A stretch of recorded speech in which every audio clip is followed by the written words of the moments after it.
우리에게는 세 종류의 아버지가 있습니다. 육적으로는 나를 낳고 길러주신 육신의 아버지가 있고, 영적으로는 하나님 아버지가 계십니다. 그런데 오늘 말씀 보니까 영적으로 또 다른 아버지가 있을 수 있습니다. 그것은 하나님 아버지와는 정반대의 악한 아버지 마귀가 있습니다. 44절 보십시오. 너희는 너희 아비인 마귀에게서 났으며 또 그 아비의 욕망대로 하려 한다. 저에게는 육의 아버지, 고 2자, 1자, 록자 쓰시는 아버지가 있고, 하늘에 계신 우리 아버지 하나님 아버지가 계십니다. 그러나 하나님을 알지 못하는 세상 사람들은 영적으로 마귀가 아버지라고 합니다. 여러분 참 무서운 말이 아닙니까? 당신 아버지 누구요? 하면 우리는 아무 함자를 쓰시는 분입니다 하거나, 영적으로는 하나님 아버지입니다 하지 않겠습니까? 그런데 예수님의 말씀에 따르면 예수님을 믿지 않고 하나님을 부인하는 사람들의 아버지는 영적으로 원수 마귀라는 것입니다. 이 마귀의 자식아, 이보다 더 무서운 말이 어디 있습니까? 욕설에 가깝지요. 이 마귀 새끼야. 그런데 우리는 모두가 하나님을 아버지라고 부릅니다. 놀라운 은혜입니다. 원래 이 하나님은 유대 사람들에게 아버지라고 씌어는 있었지만은 아버지라고 불리우지 않았습니다.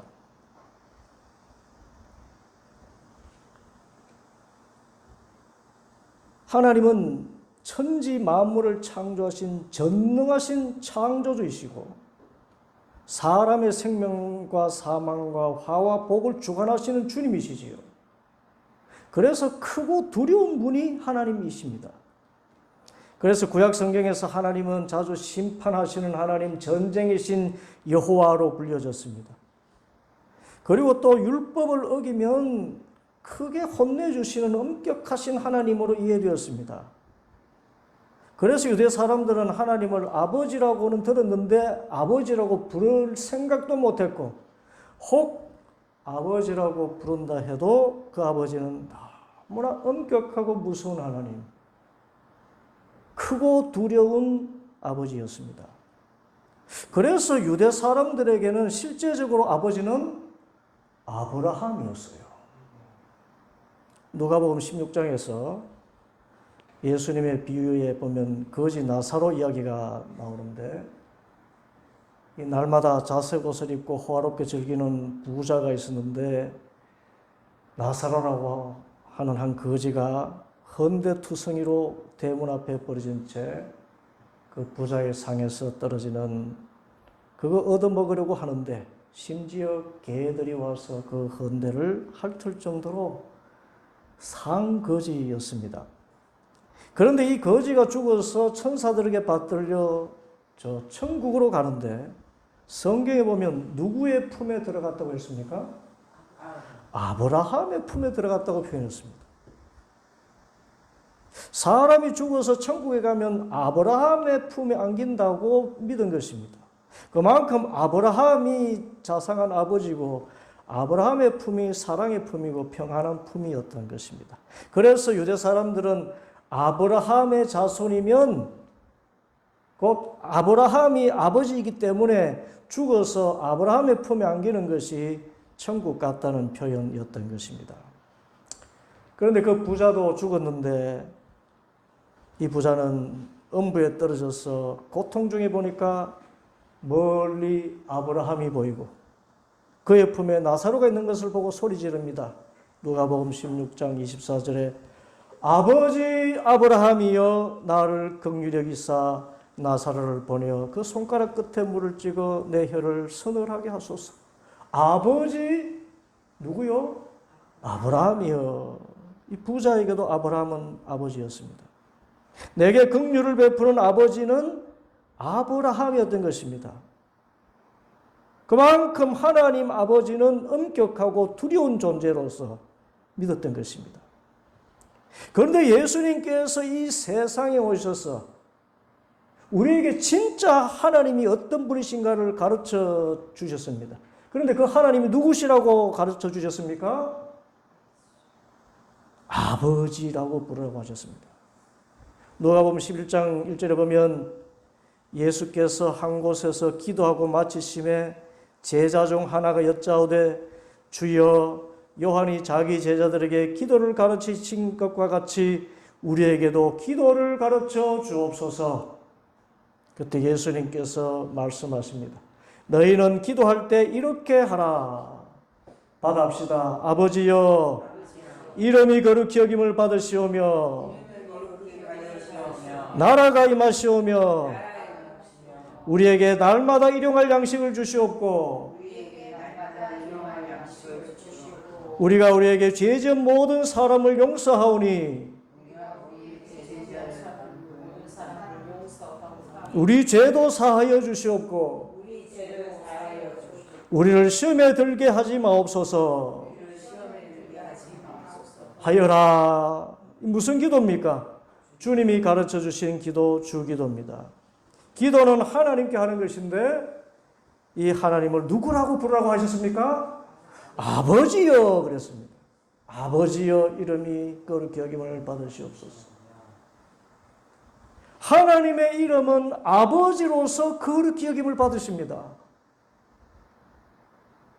하나님의 모습을 가장 비슷하게 나타내는 이름이 있다면 아버지라는 것입니다. 그런데 이 아버지는 어떤 아버지입니까? 엄격해서 항상 매를 들고 사시는 분입니까? 술주정하고 고함 지르고 밥상 엎어버리는 그런 아버지입니까? 아닙니다. 이 아버지는 저 누가복음 15장의 그 탕자의 비유에서 나오는 그 아버지입니다. 이 아버지는 허랑방탕하며 살다가 집으로 돌아오는 탕자를 누가복음 15장 20절에 아직도 거리가 먼데 아버지가 그를 보고 측은히 여겨 달려가 목을 안고 입을 맞추고 제일 좋은 옷을 내어다가 입히고 손에 가락지를 끼우고 발에 신을 신기고 그리고 살진 송아지를 잡아 즐거운 잔치를 베푸시는 사랑이 무한하신 아버지이신 것입니다.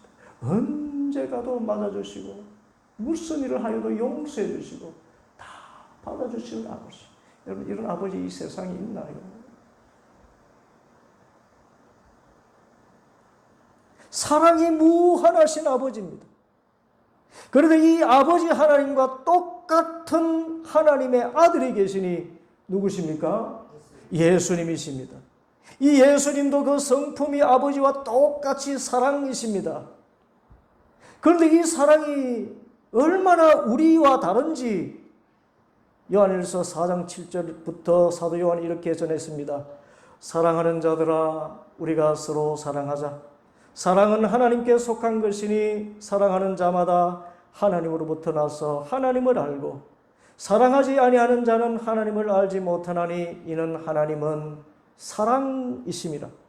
하나님의 사랑이 우리에게 이렇게 나타난 바 되었으니 하나님이 자기의 독생자를 세상에 보내심은 그로 말미암아 우리를 살리려 하심이라. 사랑은 여기 있으니 우리가 하나님을 사랑한 것이 아니요 하나님이 우리를 사랑하사 우리 죄를 속하기 위해서 화목 제물로 그 아들을 보내셨습니다. 사랑하는 자들아 하나님이 이같이 우리를 사랑하셨은즉 우리도 서로 사랑하는 것이 마땅하도다. 이런 아버지 하나님이십니다. 그런데 놀라운 것은 이런 사랑의 아버지 하나님, 사랑의 예수님을 아는 것은 사람의 지혜로 알 수 없고 사람의 감정으로 알 수 없다는 거예요. 오직 성령님을 통해서만 하나님 아버지가 사랑의 하나님이시고 아들 예수님 또한 사랑의 주님이심을 깨달아 알 수 있다는 것입니다. 유대인들은 하나님은 결코 이런 사랑의 아버지로 생각조차 못했습니다. 그렇지만 하나님은 성령님께서 우리가 하나님 아버지를 사랑의 아버지라 부르고 예수님을 사랑의 주님으로 믿고 고백하고 찬양하게 하셨습니다. 그래서 사도 바울이 전했습니다. 갈라디아서 4장 6절에 너희가 아들임으로 하나님이 그 아들의 영을 우리 마음 가운데로 보내사 아빠 아버지라고 부르게 하셨느니라. 우리 한번 고백해 봅시다. 하나님 아빠, 하나님 아버지. 이 고백을 누가 하게 하셨다고요? 성령님이 그렇게 하게 하셨다는 것입니다. 그래서 우리가 성령님을 체험하면 이 성령님이 하나님의 영이시기 때문에 우리가 하나님을 아버지라 부르게 하시는데, 그 아버지는 나를 사랑하사 나를 위하여 자기 자신을 버리신 하나님의 아들 예수님에게 나타난 사랑의 하나님으로 깨닫게 하시는 것입니다. 그래서 우리가 예수님을 제대로 믿고 산다면 하나님을 결코 무서워하지 않고 오히려 나를 사랑하셔서 대신 피 흘려 죽으실 정도로 사랑이 많으신 아버지 하나님이라고 고백하게 되는 것입니다. 이 고백 때문에 제 육신의 아버지 고 이일록 집사님께서 세례를 받으셨어요. 저희 아버지는 학문이 짧으신 분이었기 때문에 세례 교육 때 그리스도, 구주, 메시아 이런 말을 이해하지 못했습니다. 그런데도 예수님을 구주로 영접한 사람에게 베푸는 세례식에 참여하고 세례 교인이 되었습니다. 어떻게 그랬을까요? 옛날에는 세례 문답이 교회의 큰 행사였습니다. 주로 토요일 저녁에 목사님과 장로님들 앞에서 하게 되었는데, 그때 목사님이 저희 아버지에게 물으셨습니다.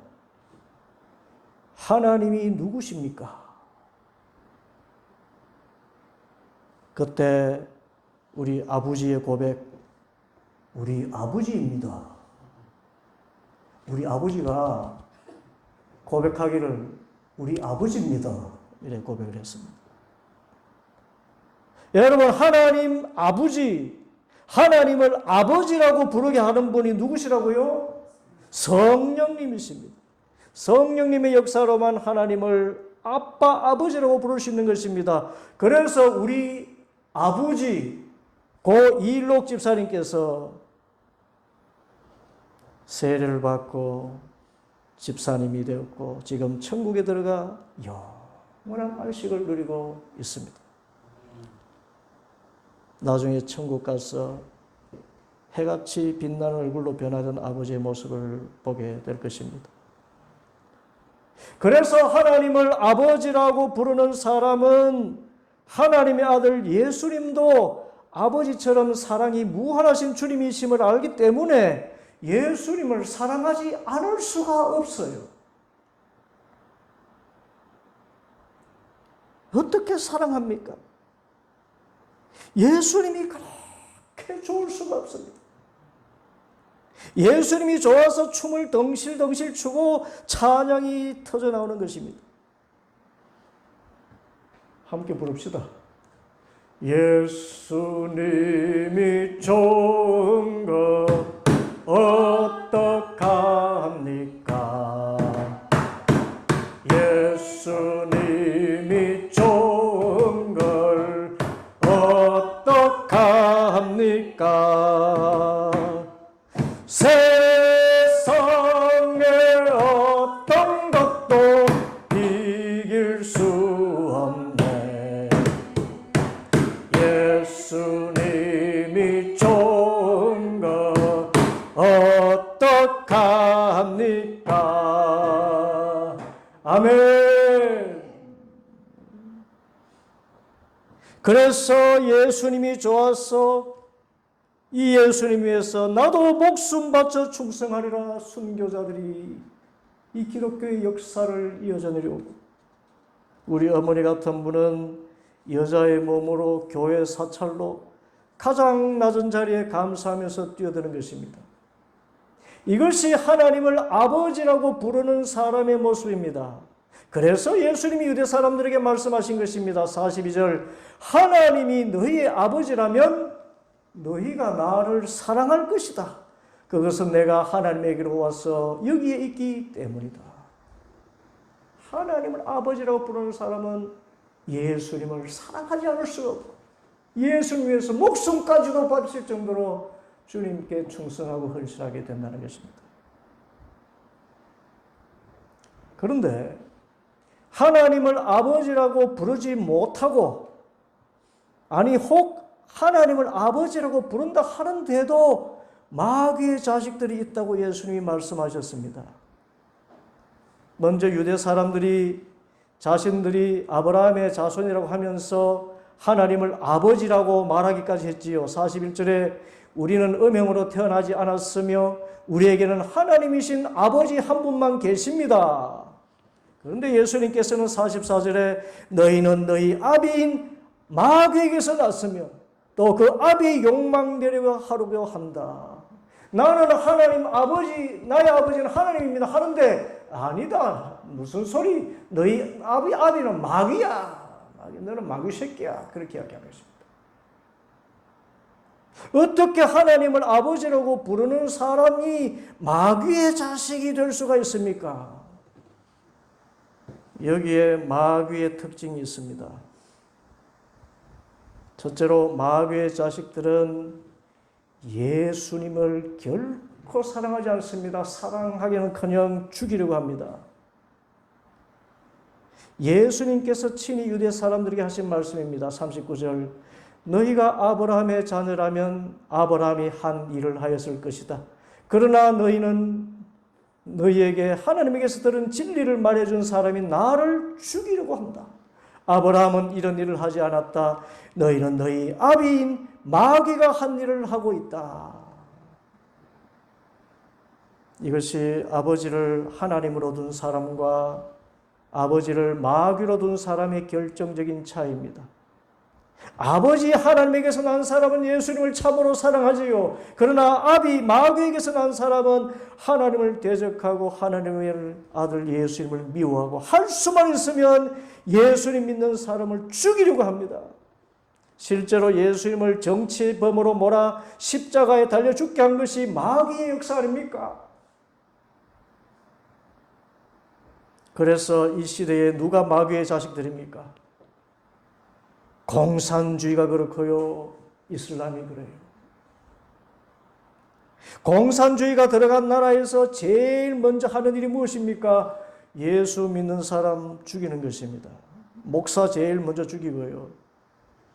그래서 제가 공산주의를 그렇게 싫어합니다. 목사를 제일 먼저 죽이니까. 다음에 교회 불태우고 죽창으로 사람을 죽입니다. 예수 믿는다는 단 하나의 이유입니다. 이슬람도 마귀의 종교입니다. 한 손에는 칼을, 한 손에는 경전을 들고 하는 일이 기독교 말살 정책입니다. 우리나라는 우리나라에 들어오는 무슬림을 죽이지 않습니다. 미국도 그렇습니다. 그러나 이슬람은 자기 나라에서 기독교를 전하거나 기독교로 개종한 사람은 무참하게 살육합니다. 칼로 목을 베고 돌로 쳐서 죽입니다. 모두가 예수님을 그렇게 미워할 수가 없어요. 공산주의든 이슬람이든. 그래서 기독교인은 영적으로 결코 공산주의를 용납할 수가 없게 되어 있습니다. 이슬람을 용납할 수 없게 되어 있어요. 왜? 예수님을 미워하고 예수 믿는 사람을 박해하니까. 다만 공산주의자들이라고 해서 무슬림이라고 하더라도 그들의 영혼을 살리기 위해서 예수님이 십자가에 펴려 죽으시기 때문에 우리도 예수님의 그 십자가의 사랑으로 그들을 위해서 선교할 뿐입니다. 실제로 이슬람 용납 못한다고 이슬람 사원에 불 지르고 이슬람 사람에게 돌 던지는 것은 예수님의 가르침이 아닙니다. 비록 지금 마귀의 자식들이라도 저들도 예수님을 믿기만 하면은 하나님을 아버지라고 부르는 하나님의 백성이 되기 때문에 그들이 아버지 하나님을 부르는 하나님의 자녀가 되도록 우리는 그리스도의 사랑을 나타내어야 하는 것입니다. 둘째로, 마귀에게서 난 사람들의 본성은 거짓입니다. 예수님 말씀 44절, 너희는 너희 아비인 악마에게서 났으며 또 그 아비의 욕망대로 하려고 한다. 그는 처음부터 살인자였다. 또 그는 진리 편에 있지 않다. 그것은 그 속에 진리가 없기 때문이다. 그가 거짓말을 할 때에는 본성에서 그렇게 하는 것이다. 그는 거짓말쟁이이며 거짓의 아비이기 때문이다. 여러분, 이 또한 얼마나 공산주의와 같은지요. 공산주의가 자신들의 사상과 체제를 전파하기 위해서 가진 전략과 전술의 철학이 있습니다. 여러분, 공산주의의 철학이 무엇인지 아십니까? 목적이 수단을 정당화한다는 것입니다. 공산주의를 세우겠다는 목적을 이루기 위해서는 거짓이든 폭력이든 테러든 살인이든 어떤 악행도 상관없다는 것입니다. 죽창가를 힘차게 부르자 선전선동합니다. 여러분, 섬뜩하지 않습니까? 6.25 전쟁 때 미처 피난 가지 못했던 서울 사람들이 그때 진군한 인민군이 했던 일을 증언했습니다. 제일 먼저 마을의 기독교인들과 지주들을 물색해서 공개된 장소에 세워놓고는 자, 비판하라우. 그 다음에는 사람들을 선동해서 그분들의 악행에 대해서 고발하게 만들고, 그 다음에는 공개 처형하는데 그때 사용한 것이 죽창이었어요. 이들을 죽이는 데는 총알도 아깝다고 죽창으로 찔러 죽였습니다. 얼마나 악질입니까? 이것이 마귀의 자식들이 하는 일입니다. 거짓과 살인과 테러, 죽창입니다. 그런데 이런 공산주의 사상을 이 자유대안에 퍼뜨리려고 공부하고 조직을 만드는 사람이 있다니 기가 막힐 노릇 아닙니까? 경계에 경계를 더해야 하고, 이 나라에 압력하는, 아니 이제 이 사회의 주류가 되어든 것이 그런 좌익 공산주의 사상에 대해서 이렇게 드러나 있지 않습니까? 이에 대해서 우리 기독교인은 기도하고 깨어서 영적인 전쟁을 치러야 합니다. 공산주의 사상이 바로 마귀의 사상이기 때문에 그래요.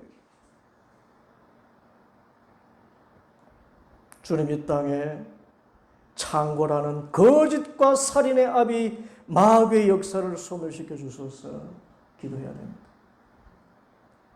셋째로, 마귀의 자식들은 진리를 알지를 못합니다. 예수님 말씀 46절, 내가 진리를 말하는데 어찌하여 나를 믿지 않느냐? 하나님에게서 난 사람은 하나님 말씀을 듣는다.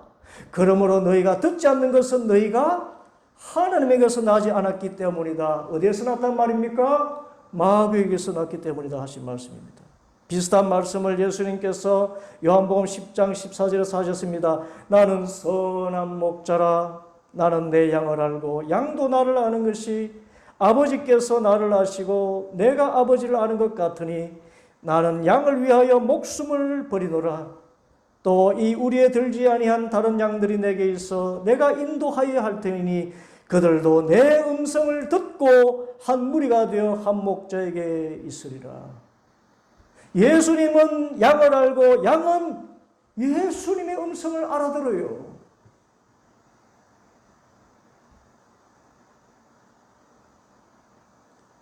양이 예수님께 속한 양이라면 예수님 목자의 음성을 아는 것입니다. 그리고 그 음성을 듣고 따르는 것입니다.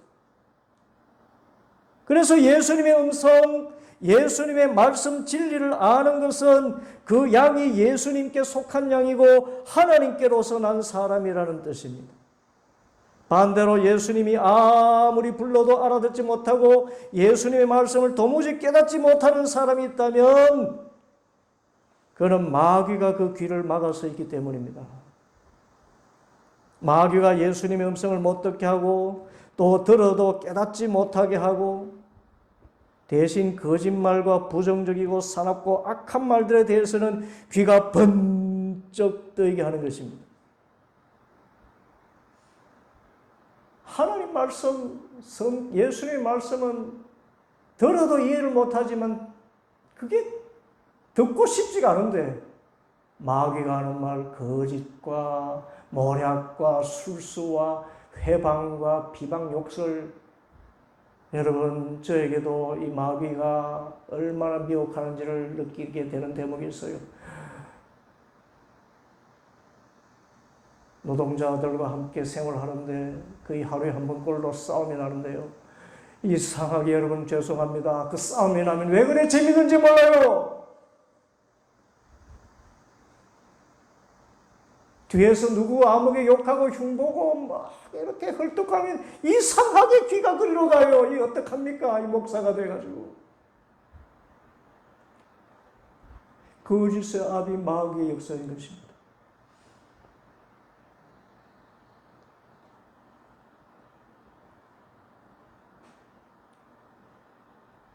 대신 성령님은 진리의 영이시라 예수님의 진리의 말씀을 알아듣게 하고 어느 순간 성경이 읽히고 설교가 들리고 영적인 세계에 대해서 눈이 떠지는 것입니다. 요한복음 16장 13절 그러나 진리의 성령이 오시면 그가 너희를 모든 진리 가운데로 인도하시리니 그가 스스로 말하지 않고 오직 들은 것을 말하며 장래 일을 너희에게 알리시리라. 이것이 하나님 아버지에게서 난 사람의 모습이고 반대로 마귀의 자식들은 오롯이 육의 사람으로서 세상의 헛된 교훈에 빠져 들어가는 것입니다. 여러분 그래서 이단에 빠져드는 사람은 마귀에 속한 사람인 것입니다. 거짓이잖아요. 마귀의 자녀가 되어서 마귀의 사슬에 묶여 있는 것입니다. 이 또한 얼마나 가슴 아픈 일입니까? 우리 주위에는 신천지나 통일교, JMS에 빠져서 가정이 파탄난 사람들이 많더라고요. 많아요. 얼마나 많은지. 이제 이단은 숨어 다니는 종교가 아닙니다.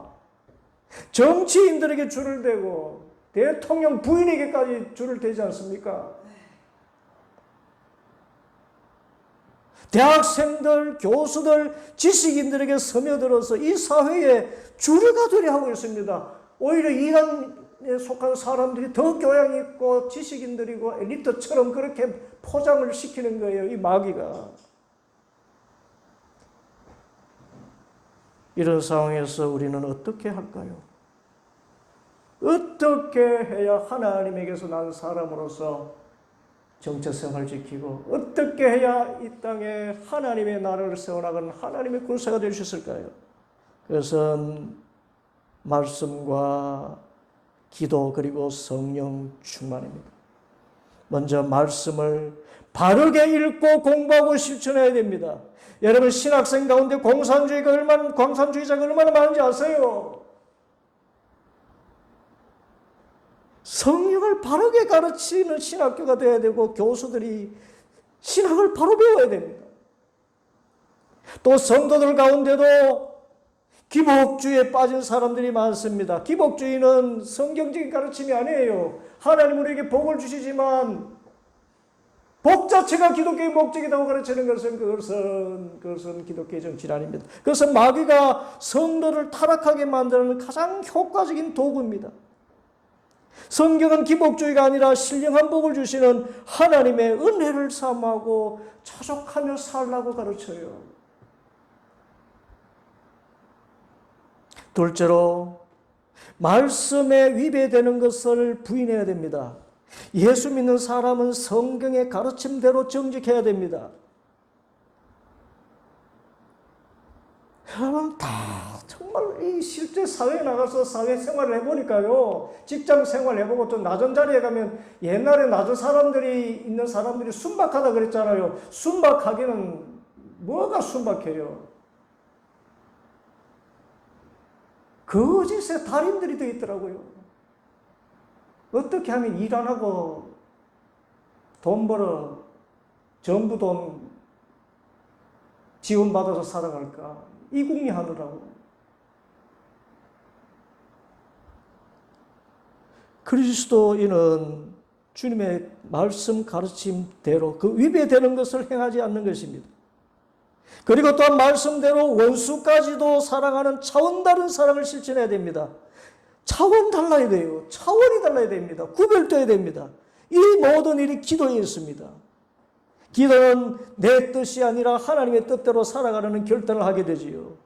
그리고 셋째로 기도하면서 성령의 능력을 받아야 원수 마귀의 견고한 진을 피하는 그리스도인의 좋은 군사로서 살아갈 수 있습니다. 영적인 전쟁이라는 것은 성령의 능력을 받아야 치를 수 있는 것이지 지식 가지고 치를 수 있는 것이 아닙니다.